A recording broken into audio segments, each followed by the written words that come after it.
Voilà, voilà, voilà. Donc, bah ouais, ça y est, bah c'est parti. Salut TikTok, salut Facebook, salut les autres réseaux sociaux aussi. Salut à ceux qui nous verront, qui nous voient en direct, et ceux qui nous verront en rediffusion. Ah oui, on rappelle ici, on apprend, on sait, on comprend. C'est ça le plus important. Voilà.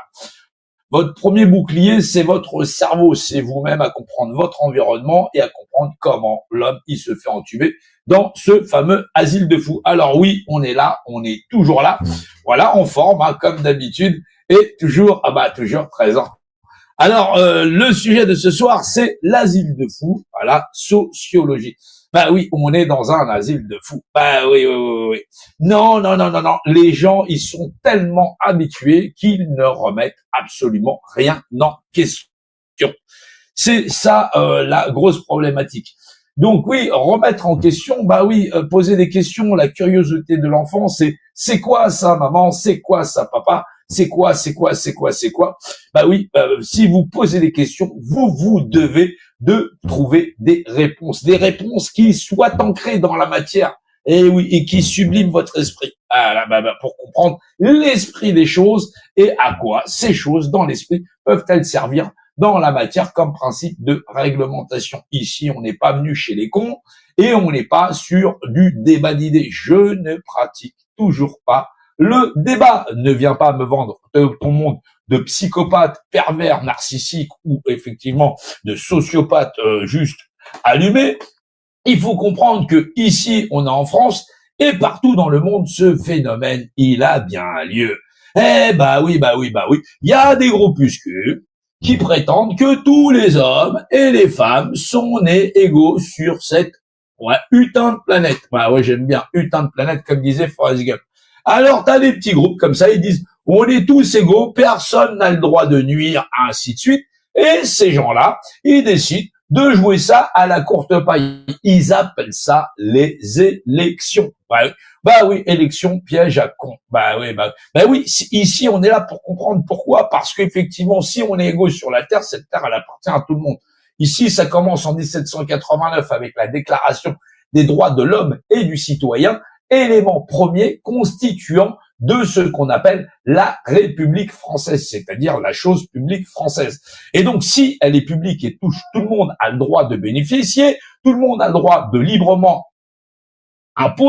être imposé sur la société, c'est-à-dire de concourir par l'imposition de soi-même à concourir à avoir une société qui ne permet pas l'inégalité entre les individus, t'as des gens qui étaient très très malins et qui ont dit, c'est bien, nous on va faire plusieurs partis et celui qui l'emporte, il pourra imposer ça, le fait d'être les représentants de tout le monde, c'est-à-dire de générer une égalité calculée et pas depuis hier. Alors bien sûr que depuis, au départ, c'était un groupe très, très privé et qui pratiquait le suffrage censitaire. Alors qu'est-ce que c'est le suffrage censitaire?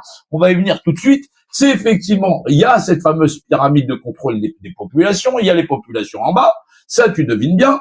Ouais, c'est pas toi, c'est pas moi et c'est pas les autres. Alors les populations, on leur demandait pas de voter. Il y avait les gens qui étaient des grands bourgeois, ceux qui avaient les moyens. Ceux qui avaient les moyens, ils avaient le droit de se prononcer sur l'avenir de la nation parce qu'ils avaient des intérêts socio-économiques et donc choisir les grandes orientations. Tu verras, les grandes orientations, on les a gardées aussi pour l'Europe. Ça s'appelle les grandes orientations pour l'Europe. Ça s'appelle l'égopée. C'est vieux. Ça a déjà plus d'une cinquantaine d'années. Ouais. Alors, bien sûr que le vote censitaire, c'était une partie de la bourgeoisie qui avait le droit de voter pour eux. Maintenant, on s'est dit de toutes les façons, les gens étaient trop cons. Donc, ce qu'on allait leur faire, c'est qu'on allait contrôler d'abord tous les partis. Bah oui, c'est ce qu'ils font. Bah oui, ils tiennent par les couilles. Oui, bah oui, ils contrôlent tous les partis. Même les dames, ouais, exactement.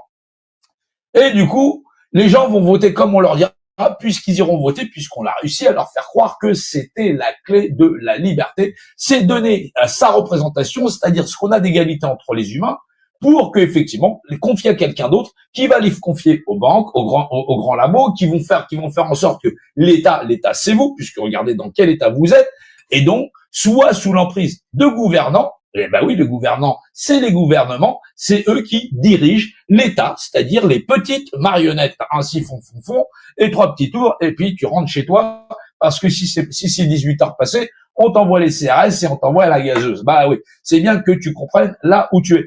Alors bien sûr que quand on a tous ces petits groupes, eux ils les contrôlent déjà. Bah oui, de l'extrême gauche à l'extrême droite, ça bouffe tous dans les mêmes gamelles avec le grand restaurant qui puisse avoir à l'Élysée ou au Palais Bourbon. Bah maintenant ils boivent pas que du whisky, Bourbon aussi.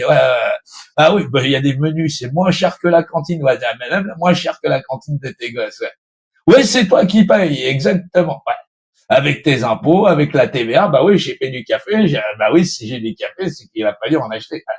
Ouais, faut payer la TVA dessus, exactement. Ouais. Ouais, c'est comme la carotte. Hein. Quand ils te mettent la carotte, c'est jamais gratuit. Il y a toujours un retour d'investissement. Tu payes aussi la TVA. Même la vaseline. Ben oui, depuis le temps, quoi. Non, parce que les Français s'en rendent même plus compte. Depuis 1789 qu'ils se la font mettre. Alors que les gens, ils étaient là en train de dire, ah, c'est merveilleux les droits de l'homme et du citoyen qu'il a fallu attendre presque 160 ans pour que les femmes puissent en bénéficier aussi. Ah, non, on est vraiment dans une nation, ouais, d'hypocrites. Ouais, sociopathe, psychopathe, un asile de fou.